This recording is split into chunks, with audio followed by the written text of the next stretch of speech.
নতুন করে হায়াত দিলাম, তুই নতুন করে আইলে না। বান্দারে তুমি আর তোরা আমি লাখপতি বানাই দিলাম, লাখপতি বানানোর পরেও বান্দা তুমি যাকাত দিলা না। আমি আল্লাহ চাইলে তোমার ফকির বানাইতে পারি, বানাইলাম না। পরের বছর কোটিপতি বানাইয়া দিলাম, তারপরেও যাকাত দাও নাই। আমি আল্লাহ কাইরা নেই নাই, পরের বছর 10 কোটি টাকার মালিক বানাইয়া দিলাম।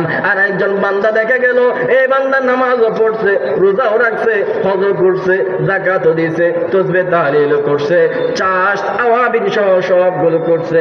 মাঝে মাঝে আল্লাহ উপর দিকে আছে বলে, মাঝে মাঝে আল্লাহ আরশের চেয়ারে বসে আছে বলে, মাঝে মাঝে বান্দা আবার গায়রুল্লাহর জন্য মান্যত করে।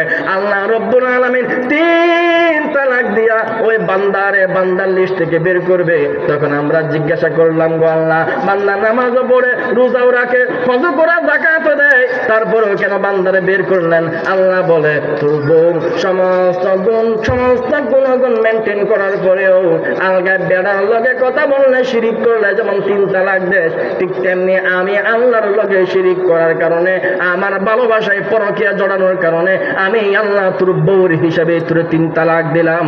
ঠিক কিনা? আল্লাহ শিরিকের গুনাহ মাফ করবে না আল্লাহর হিসাবে? বলে না, বান্দার হিসাবে। তুমি যেমন তোমার বউর শিরিক মাফ করতে পারবা না, আল্লাহ তার শিরিক মাফ করতে পারবে না। এটা বান্দার হিসাব না, মানুষের হিসাব। বান্দার হিসাব, মানুষের হিসাব।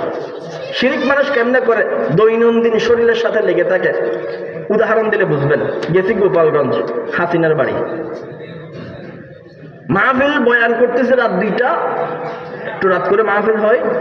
2টায় বয়ান থেকে নাইমা আমাকে একটু মাথা ঘুরাচ্ছিল, দইরা খাবারের জন্য নিয়ে যাচ্ছি এক ঘরে খাবার খেতে।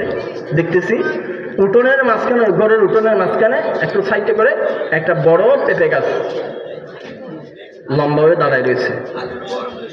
অনেক সুন্দর সুন্দর পেঁপে ধরছে। পেঁপে গাছের ঠিক মধ্যখানে একটা ফাটা ঝাঁটা চিনেননি? এখানে কি বলে? ঝাড়ু, সোনার ঝাড়ু, ফাটা মুরগির ঝাড়ু লটকানো। পাশ দিয়ে আমি যাচ্ছিলাম, আমার যে ধরছে ওর নাম ছিল আবির ভাই, আমার দাওয়াত দাতা। ওরে জিজ্ঞাসলাম, এই আবির ভাই, এটা কি? বলে, হুজুর কোনটা? এই যে গাছের মধ্যখানে লটকাইছে। ও হুজুর, এটা ঝাঁটা তাবিজ। কি তাবিজ? ঝাঁটা তাবিজ। এটা কেন লটকাইছেন? এটা পাইছেন কই? বলে, এটা এই এলাকার মহিলারা লটকাইছে। কেন লটকানো?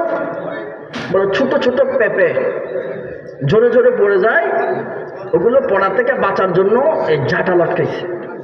ও, তোমার এই ঝাঁটা বুঝি পেঁপে রক্ষা করবে?